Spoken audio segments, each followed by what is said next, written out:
హరి ఓం. పూర్ణుడయ్యును మహాభూత పంచకయోగమున మేనులను పురములు సృజించి పురములలో నుండి పురుషభవంబున దీపించునెవ్వడు ధీర వృత్తి. పంచభూతములను 11 ప్రకాశింపించి భూరి మహిమ షోడశాత్మకుడన శోభిల్లి జీవత్వ నృత్య వినోదంబు నెరపుచుండు. అట్టి భగవంతుడవ్యయుండచ్యుతుండు మానసోదిత వక్పుష్పమాలికలను మంజునవరసమకరంద మహిమలుట్ట శిష్టహృద్భావలీలల చేయుగాత. పరుడై ఈశ్వరుడై మహామహిముడై ప్రాదుర్భవస్థాన సంహరణ క్రీడనుడై త్రిశక్తియుతుడై అంతర్గత జ్యోతి అయి పరమేష్ఠి ప్రముఖామరాధిపులకున్ ప్రాపింపరాకుండు. దుస్తర మార్గంబున తెజరిల్లు హరికిన్ తత్వార్థినై మ్రొక్కెదం. ఏ విభు వందనార్చనములే విభు చింతయు నామకీర్తనంబు. ఏ విభులీలద్భుతములు యవ్వని సంశ్రవణంబు సేయ దోషావలి బాసి. లోకము శుభాయత వృత్తి చలంగునండ్రునే నా విభునాశ్రయించద అఘౌఘ నివర్తను భద్రకీర్తనున్. ఏ పరమేశు పాదయుగము ఎప్పుడు కోరి భజించి నెర్పరుల్. ఉభయ లోపలి బుద్ధిలో ఉభయ లోకములందల శక్తి బాసి. ఏ తపములేక భ్రమగతి దారు జితశ్రములై చరింతురే ఆ పరమేశు మృక్యద అఘౌఘ నివర్తను భద్రకీర్తను. తపములు శశి అయిన మరి దానములన్నీయు చేసి అయిన. ఏ జపములు శశి అయిన ఫల సంచయము యవ్వని జర్పకున్న. హేయ పదములై దురంత విపదంచిత రీతిగా నొప్పుచుండు అయి అపరమితున్ భజించద అఘౌఘ నివర్తను భద్రకీర్తను. హరి ఓం. శ్రీ గురుభ్యో నమః. పుండరీకాక్షుడైనటువంటి శ్రీహరి అప్పుడు ఆయన శాబ్దబ్రహ్మస్వరూపంలో ఆ శరీరాన్ని ధరించి తపస్సు చేస్తూ ఉండేటువంటి కర్దముడికి ఆయన ప్రత్యక్షం అయ్యాడు. ఇప్పుడు కర్దముడు ఎందుకు తపస్సు చేశాడు అంటే బ్రహ్మగారు ఈ ప్రజాపతులందరినీ కూడా మీరు ప్రజాసర్గము చేయండి అని చెప్పాడు. సర్గము అంటే ప్రజల్ని సృష్టించుట మైథున క్రియ ద్వారా. ఇప్పుడు ఈ కర్దముడికి ఇంకా అప్పటికి వివాహం కాలేదు. ఆయన స్వయంభూమనువు యొక్క కూతురైనటువంటి దేవహూతిని వివాహం చేసుకోవాలి. కాబట్టి మైథున క్రియ ఉండాలి అంటే ఒక స్త్రీ ఉండాలి, ఒక పురుషుడు ఉండాలి, లేకపోతే ఒక స్త్రీ తత్వం ఉండాలి, ఒక పురుష తత్వము అంటే male attitude and female attitude or ఆ బయోలాజికల్ సిస్టమ్స్ అలా ఉండాలి. కాబట్టి ఇటువంటి సిస్టమ్స్లో కర్దముడు ఆయనకి సరే సృష్టి చేయమన్నాడు కదా. అది కూడా ఏ విధంగా అంటే మైథున క్రియ ద్వారా సృష్టి చేయమన్నాడు. కాబట్టి ఆయన అప్పుడు తతసమాధియుక్తేన క్రియాయోగేన కర్దమః సమాపేదే హరిం భక్త్యా ప్రపన్న వరదాసుషం సరస్వత్యాం తపస్తేపే. సరస్వతీ నదీ తీరంలో ఆయన తపస్సు చేశాడు అనేటువంటి విధానం చెప్పబడింది. ఇప్పుడు మరొకసారి మనం గమనించినట్లయితే బ్రహ్మ సృష్టి అంతా కూడా వాగ్రూపమై ఉన్నది, అంటే ప్లాన్ రూపంలో మాత్రమే ఉన్నది. అందువల్ల బ్రహ్మగారు సృష్టి చేశారు, ప్రజాసర్గము కాదు. ప్రజాసర్గము అంటే ప్రజల యొక్క మైథున క్రియ ద్వారా చేయవలసినటువంటి సృష్టి చేయలేదు. ఆయన ఎవరిని సృష్టి చేశాడు అంటే ఇలాంటి వాళ్ళు కాకుండా ఋషుల్ని, యక్షుల్ని, కిన్నరుల్ని, కింపురుషుల్ని, అప్సరసల్ని, గంధర్వుల్ని, ఇటువంటి వెలుగులతో కూడుకున్నటువంటి దేవతానీకాన్ని, ఇటువంటి వాళ్ళని ఆయన వాగ్రూపంలో, అంటే వెలుగుల యొక్క రూపంలో, ఎనర్జీ యొక్క రూపంలోనే ఆయన సృష్టి చేశాడు. ఇప్పుడు భౌతికమైనటువంటి స్థితులతో పంచభూతాత్మకం, పంచతన్మాత్రకం, పంచకోశాత్మకం పదార్థంతో కూడవలసినటువంటి అటువంటి ఆ సృష్టిని ప్రజాసర్గము అంటారు. సర్గము అంటే భౌతిక కలయిక వల్ల ఏర్పడినటువంటి సృష్టి. కాబట్టి ఇప్పుడు అటువంటి స్థితి కావాలి అనేటువంటి విషయాన్ని ఆయన మనసులో పెట్టుకుని సరస్వత్యాం తపస్తేపే.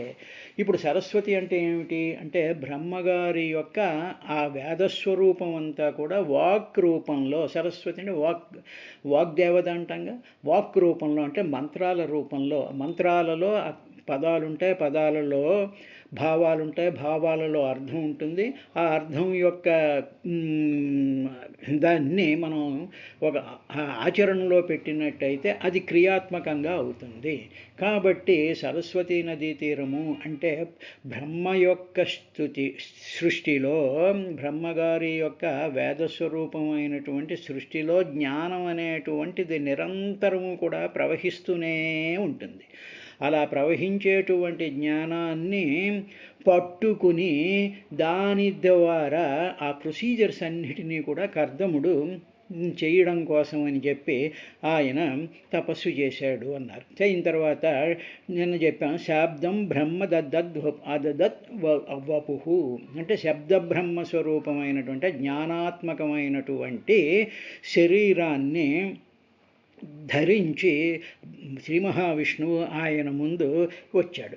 ఇక రెండవది మనం జాగ్రత్తగా గమనించుకోవలసినటువంటి విషయం ఏమిటంటే కర్దముడు. ఇది మామూలుగా కొంచెం కింద లెవెల్కి వచ్చి మనం ఆలోచించినట్లే కర్దమము అంటే బురద అని అర్థం. ఇప్పుడు భూమిని తయారు చేసి పెట్టేశాడు, వరాహమూర్తి ఆ భూమిని తీసేసాడు, ఆయన పైన అయిపోయింది, వెళ్ళిపోయాడు. ఇప్పుడు బ్రహ్మగారు ఏం చేశాడంటే మనువుల్ని, ఈ కర్దమాది ప్రజాపతుల్ని సృష్టించాడు. వీళ్ళేమో వెలుగుల రూపాల్లో ఉన్నారు, మనిషి రూపంలో మనువు అక్కడ ఉన్నాడు. స్వామి ఇప్పుడు సృష్టి చేయమన్నావు కదా అన్నాడు. అనేటప్పటికీ అప్పుడు ఏం చేశాడంటే ఈ కర్దమ ప్రజాపతి అని అన్నాడు. కర్దమము అంటే బురద. ఇప్పుడు భూమి ఆయన బయటికి తీసుకొచ్చినటువంటి పెట్టినటువంటి సందర్భంలో భూమి అంతా కూడా జలమయమైపోయింది. ఆ జలంలో తేరుకుంటూ ఉండేటువంటి బురద ఉంది, అంటే material part of the earth అది ఉంది బురద. బురద అంటే నీటితో కూడుకున్నటువంటి, పంచభూతాత్మకంతో కూడుకున్నటువంటి ఆ బురద స్వరూపం అక్కడ ఉంది. కాబట్టి ఇప్పుడు ఆ బురద స్వరూపంలోకి సూర్యుడి యొక్క కిరణాలు పడడం వల్ల ఆ మ్యాటర్ ప్లస్ నీరు, సూర్యుడి యొక్క కాంతి వల్ల జీవకణాలు ఉత్పత్తి అవడం ప్రారంభించాయి. కాబట్టి ఇది ఇవాల్టి సైన్స్ చెప్పినటువంటి విషయం. సమస్తమైనటువంటి జీవరాశి కూడా ఎక్కడ పుట్టింది అంటే సముద్రంలో ఉండేటువంటి పదార్థమయమైనటువంటి సెడిమెంటరీ స్ట్రాటా అంటారు మామూలుగా సైన్స్ ప్రకారం. అంటే ఆ బురదలో నుంచి ఇవన్నీ కూడా వచ్చాయి. అదేవిధంగా మామూలుగా కూడా గమనించినట్లయితే మానవుల యొక్క శరీరంలో ఈ అండము తర్వాత ఆ రెండు రేతస్సు తర్వాత స్త్రీ యొక్క అండము అనేటువంటిది ఆ బురదలో, ఆ నీళ్ళల్లో తేరుతూ ఉంటుంది. అదొక బురద కింద ఉండేటువంటి సిస్టమ్ ఉంది కాబట్టి కర్దముడు అన్నారు. ఇది ఫిజికల్ ప్రాసెస్. కర్దముడు అనేటువంటి ప్రజాపతి ఉన్నాడు ఆయన. అది ఆ వెలుగుల స్వరూపంలో, ఎనర్జీ స్వరూపంలో సమస్తాన్ని రిసీవ్ చేసుకునేటువంటి పొజిషన్లో ఆయన ఉన్నాడు. ఇప్పుడు ఆయన బ్రహ్మగారి యొక్క ఆజ్ఞను నిర్వర్తించుకోవడం కోసం అని చెప్పి ఆయన మొట్టమొదట తపస్సు ప్రారంభించినప్పుడు అప్పుడు ఏం జరిగింది అంటే శతం విరజం అర్కాభం సితపద్మలోత్పలస్రజం స్నిగ్ధ నీలాలకం వ్రాత వక్త్రాబ్జం విరజోంబరం కిరీటినం కుండలినం శంఖచక్రగదాధరం శ్వేతోత్పల క్రీడనకం మనస్పర్శస్మితే క్షణం విన్యశ్చ చరణాంభోజం సందేశే అంశదేశే గరుత్మతః దృష్ట్వా ఖే అవస్థితం వక్ష శ్రియః కౌస్తుభకంధరం. ఈవేళ శ్రీ మహావిష్ణువు యొక్క దర్శనం జరగబోతోంది. సతం సహ ఆ కర్దముడికి తం ఆయనకి ఏం కనిపించింది అంటే ఎదురుగా శబ్దబ్రహ్మ స్వరూపంలో ఉండేటువంటి పరమాత్మ శ్రీమన్నారాయణుడు అక్కడ ఒక వెలుగుల రూపంలో ఆయన వచ్చాడు. ఆయన ఎలా ఉన్నంటే విరజం అర్కాభం, విరజం అంటే ఏ విధమైనటువంటి మలినాలు డస్ట్ పార్టికల్స్ అటువంటివన్నీ లేకుండా అర్కాభం, అర్క అంటే సూర్యుడు, సూర్యుడి యొక్క కాంతి పుంజం ఒకటి, సూర్యుడి యొక్క వెలుగుల ముద్ద ఒకటి ఎదురుగా ఆకారం కింద నిలబడింది అనుకోండి, ఒక వెలుగుల ముద్ద. దాంట్లో ఏ విధమైనటువంటి మచ్చలు కానీ మరి ఏమీ లేకుండా క్లియర్గా వెలుగుతో నిండిపోయినటువంటిది అది అది వచ్చింది, ఎదురుగా నిలబడింది. ఏమిటి కాంతి అని చెప్పి ఆయన చూస్తూ ఉండేటప్పటికీ ఆ వెలుగుల ముద్దలో ఏం కనిపించాయి అంటే శిత పద్మ ఉత్పలస్రజం. శితపద్మ అంటే తెల్లనైనటువంటి పద్మాలు, ఉత్పలస్రజం కలువల మాల కలిసి ఉన్నాయి, కలువల మాల వేసున్నాయి. అంటే ఆయన దాన్ని చూసేటప్పటికి ఆ వెలుగులలో తెల్లనైనటువంటి కలువలతో కూడుకున్నటువంటి ఒక మాల కనిపించింది. తర్వాత తెల్లనైనటువంటి పద్మాలతో కూడుకున్నటువంటి మాల, కలువల మాల కనిపించింది. కనిపించిన తర్వాత మళ్ళీ ఈయన కొంచెం తేరిపారు చూసేటప్పటికి స్నిగ్ధ నీలాలక వ్రాత వక్రాబ్జం స్నిగ్ధ. నీల స్నిగ్ధ అంటే చాలా మెత్తగా తర్వాత మృదువుగా ఉండేటువంటి నీల, నల్లనైనటువంటి అలకం వ్రాత, అలకలు అంటే ముంగురులు, వక్ర అబ్జం అప్పుడు ముఖం కనిపించేటప్పటికి ఆ ముఖం మీద నల్లనైనటువంటి దట్టంగా ఉండేటువంటి మృదువుగా ఉండేటువంటి ముంగురులు ఆ నుదురు మీద ఆడుతూ ఉండేటువంటి ఆ ముఖం ఒకటి కనిపించింది.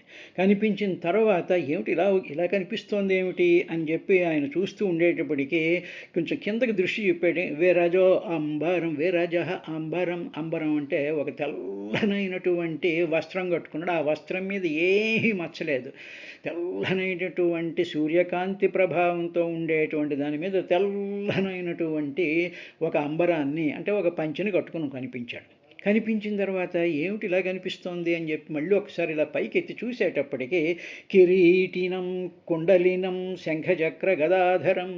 ఇలా ఒకసారి మళ్ళీ పైకి చూసేటప్పటికీ వెంటనే ఆ తల మీద కిరీటం కనిపించింది, కుండలీనం కిరీటం కనిపించిందని చెప్పి ఈ పక్కకు చూసేటప్పటికి చెవులకి కుండలీనం, కుండలాలు బ్రహ్మాండమైనటువంటి మణిరత్నాలతో కూడుకున్నటువంటి కుండనాలు ధగద్ధగా మెరుస్తూ కనిపించాయిట.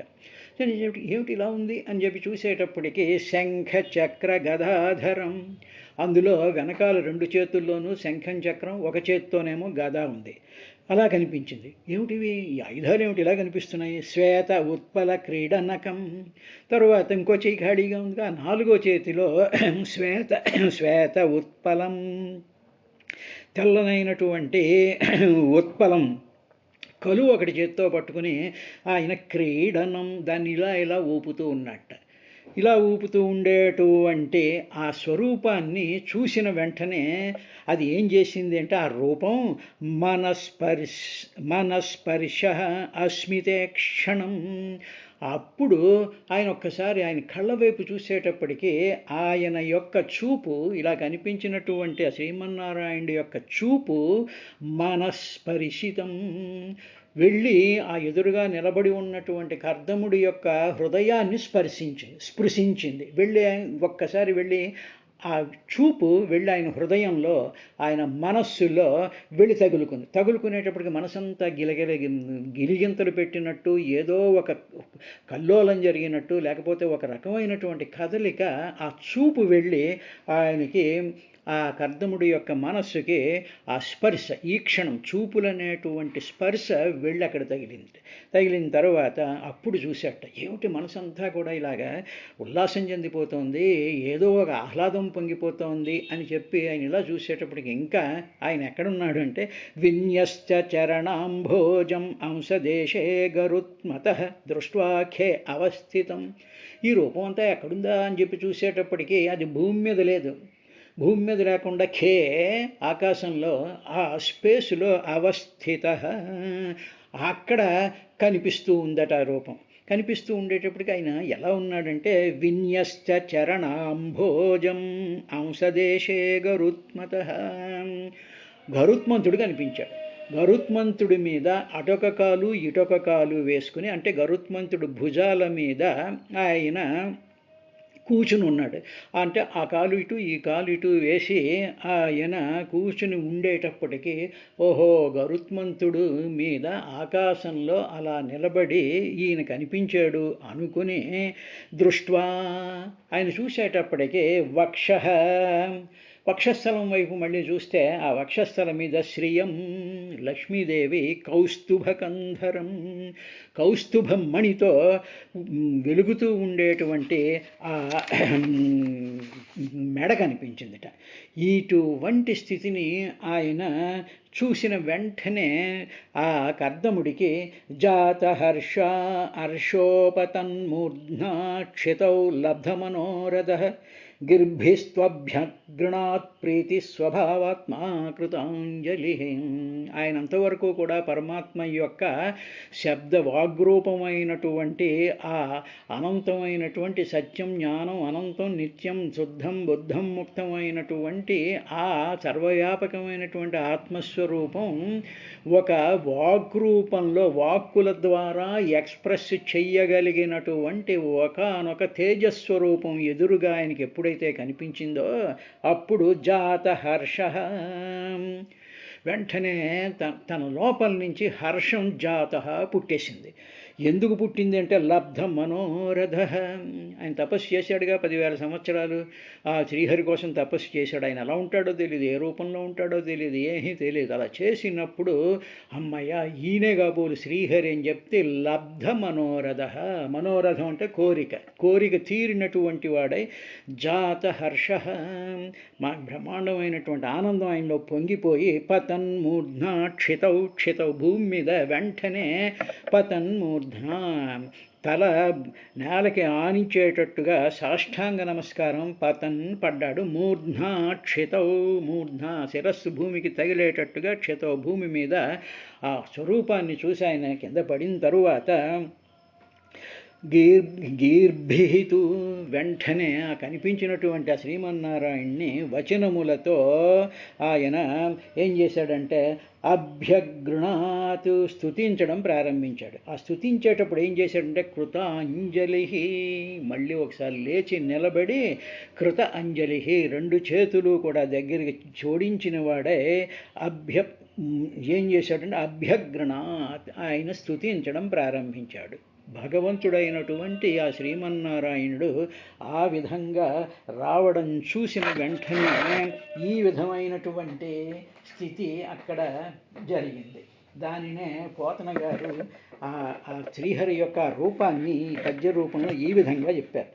తరణి సుధాకర కిరణ సమంచిత సరసీరుహోత్పల శ్రగ్విలాసు కంకణ నూపూర గ్రైవేయ ముద్రికాహార కుండల కిరీటాభిరాము కమనీయ సాగర కన్యకా కౌస్తుభమణి భూషణోద్భాసమానవక్షు సలలిత దరహాస చంద్రికా ధవళిత చారుదర్పణ విరాజత్కపోలు శంఖ చక్ర గదా పద్మచారుహస్తు అలికులాలకరుచి భాస్వదలిక ఫలకు పీత కౌశేయువాసు కృపాతరంగిత స్మితేక్షణు పంకజోదరుని హరిని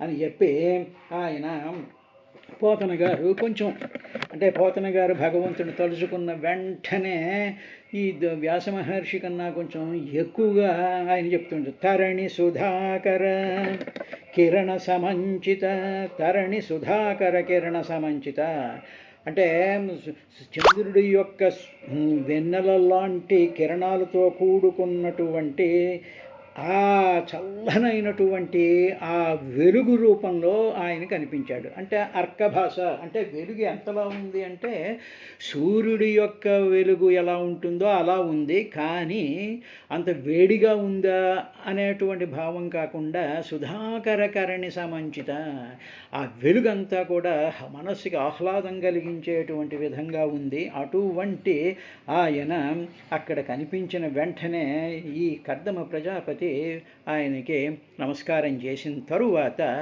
ఋషిరువాచ, అప్పుడు కద్మ ప్రజాపతి ఆ శ్రీహరితో ఈ విధంగా మాట్లాడడం ప్రారంభించాడయ్యా విదురా అని చెప్పి మైత్రేయ మహర్షి విదురుడికి ఆ శ్రీ మహావిష్ణువు యొక్క అద్భుతమైనటువంటి కృతయుగంలో మొట్టమొదట హంసవాహను గరుత్మంతుడు వాహనం కింద పరమాత్మ వచ్చాడు కాబట్టి అందువల్ల భూమండలం మీదకి మొట్టమొదట వచ్చినటువంటి స్వరూపం ఏమిటి అంటే గరుత్మంతుణ్ణి వాహనంగా చేసుకుని ఆయన భూమి మీదకి వచ్చాడు. అందువల్లే మనకి కాకినాడ దగ్గర ఉండేటువంటి ఆ పక్కన ఊళ్ళో భావనారాయణ టెంపుల్ అనేటువంటి ఒక గుడి ఉంది. అందులో ఆ కింద కొంచెం అండర్ గ్రౌండ్లో గరుత్మంతుణ్ణి వాహనంగా చేసుకున్నటువంటి శ్రీ మహావిష్ణువు యొక్క చిన్న విగ్రహం ఒకటి కనిపిస్తూ ఉంటుంది. ఎందుకంటే భూమండలానికి ఆయన ఫస్ట్ వచ్చినటువంటిది ఆ రథం ఎక్కి ఆ వెహికల్ మీద ఆయన వచ్చాడు. అయిన తర్వాత ఋషిరువాచ, అప్పుడు ఆ కర్దమ ఋషి ఈ విధంగా అన్నాడు, జుష్టం బతాద్య అఖిల సత్వరశేహ సాంసిధ్యమకృష్ణస్తవ దర్శనాన్నః యద్దర్శనం జన్మభిరీడ్య సద్భిః ఆశాసతే యోగినో రూఢయోగాః. ఈడ్య అంటే కొనియాడదగినవాడా, అంటే నేను స్తుతింపదగినటువంటి మహాత్ముడివి నువ్వు. బత ఆహా అని, ఆహా అని చెప్పి ఒక్కసారి అటువంటి రూపాన్ని చూసినప్పుడు మనలోంచి వచ్చేటువంటిది ఏంటంటే ఆశ్చర్యం కలుగుతుంది. ఆహా అంట, అబ్బా ఏమిటి అనేటువంటి ఆ ఎక్స్ప్రెషన్ ఉందే దాన్ని బత ఆహా అని. అఖిల సత్వరాశే,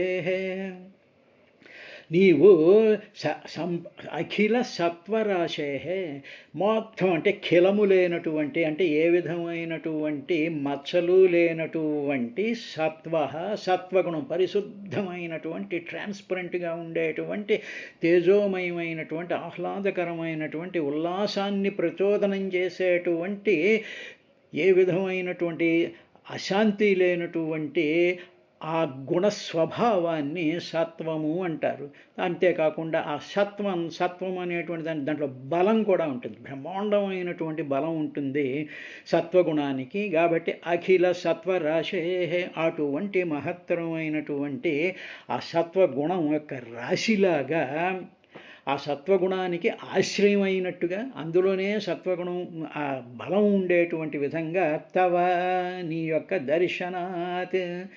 దర్శనం వల్ల ఏం జరిగిందంటే స్వామి, సాంసిధ్యం అక్ష్ణోహో అంటే నా కన్నులకి ఏం జరిగిందంటే సాంసిధ్యం సఫలత చేకూరిపోయింది. సాంసిధ్యం, సిద్ధి అంటే పొందడం అన్నమాట. సాంసిధ్యం ఇంకా పరమమైనటువంటి ఆ సఫలత చెందిపోయాను, నా కళ్ళకి ఆ సఫలత వచ్చేసిందయ్యా. జుష్టం అలా పొందబడింది. ఏది అంటే యద్ దర్శనం, నీ దర్శనం. ఇప్పుడు నీ దర్శనం ఏమిటి అంటే సద్భిః జన్మభిః, ఎన్నో జన్మల ద్వారా పుణ్యంని సంపాదించుకున్నటువంటి యోగినః, యోగినః అంటే యోగులు, రూఢయోగా ఆ యోగంలో ఎన్నో జన్మల నుంచి ఈ మహాయోగులైనటువంటి వాళ్ళు ఆ యోగ జ్ఞానాన్ని, ఆ సిద్ధిని, ఆ యోగంలో రూఢమైనటువంటి వాళ్ళని, ఆ యోగాన్ని దాన్నే నిరంతరం ధ్యానం చేస్తూ ఉండేటువంటి వాళ్ళు ఏ రూపం కోసం అయితే ఆశపడుతూ ఉంటారో, ప్రార్థిస్తూ ఉంటారో అటువంటి రూపాన్ని స్వామి నువ్వు నాకు ఇక్కడ కనిపింపజేశావు. యద్దర్శనం జన్మభిః ఈఢ్య సద్భిః ఆశాసతే యోగినో రూఢయోగాః. యోగినః భక్తులు, లేకపోతే యోగులు, లేకపోతే సాధకులు, వీళ్ళందరూ కూడా ఆ యోగాన్ని అంటే ఆ తపస్సుని, ఆ చిత్తైకాగ్రతని, ఆ తపస్సుని, ఆ వైరాగ్యాన్ని, తమదమాదులతో కూడుకున్నటువంటి అన్నిటినీ ధర్మబద్ధంగా వాళ్ళు ఆచరిస్తూ ఏ రూపం చూడాలని చెప్పి జన్మల నుంచి కూడా పుణ్యం చేసుకుంటూ ఉండేటువంటి వాళ్ళు దేనినైతే కోరుకుంటారో ఆ రూపంతో స్వామి నీవు నా కంటికి ఎదురుగా కనిపించావు అని చెప్పి ఆ కర్దమ ప్రజాపతి ఎదురుగా కనిపించినటువంటి ఆ శ్రీ మహావిష్ణువుని స్తుతి చేసిన తర్వాత 14వ శ్లోకంలో ఏ మాయయాతే హతమేధసస్త్వత్ పాదారవిందం భవసింధుపోతం ఉపాసతే కామలవాయ తేషాం రాశీష కామాన్నిరయేపి యస్యుః అని చెప్పి ఏమన్నాడంటే ఆయన, ఓ ఈశ్వర, నీ మాయ చేత ఏం జరుగుతుంది అంటే నీలో నుంచి వచ్చినటువంటి మాయ ఏం చేస్తుందంటే బుద్ధి నీ చెడగొట్టేసి బుద్ధిని పాడు చేసేసి ఈ జనులందరినీ కూడా ఈ సంసారంలోకి తోసేస్తూ ఉంటుంది. అలాగ తొయ్యకుండా ఉండాలి అంటే నీ పాదార విందాలు ఈ సంసార జలధిలో నీ పాదార విందాలను పట్టుకున్నట్టయితే నీ పాదార విందాలు పోతం ఒక నావలాగా ఈ సంసార జలని దాటిస్తూ ఉంటుందయ్యా. కానీ మనుషులందరూ ఏం చేస్తూ ఉంటారంటే నీ పాదపద్మాలను అర్చిస్తూ ఉంటారు. వాళ్ళు ఏదో చిన్న చిన్న కోరికల కోసం వాళ్ళు నిన్ను ఆరాధిస్తూ ఉంటారు. అటువంటి కోరికలు తీరాలి అంటే నరకంలోనైనా తీరుతాయి అన్నాడు. ఏమిటండి నరకంలో కోరికలు తీరడం ఏమిటి అనేటువంటి విషయాన్ని రేపటి కార్యక్రమంలో చూద్దాం.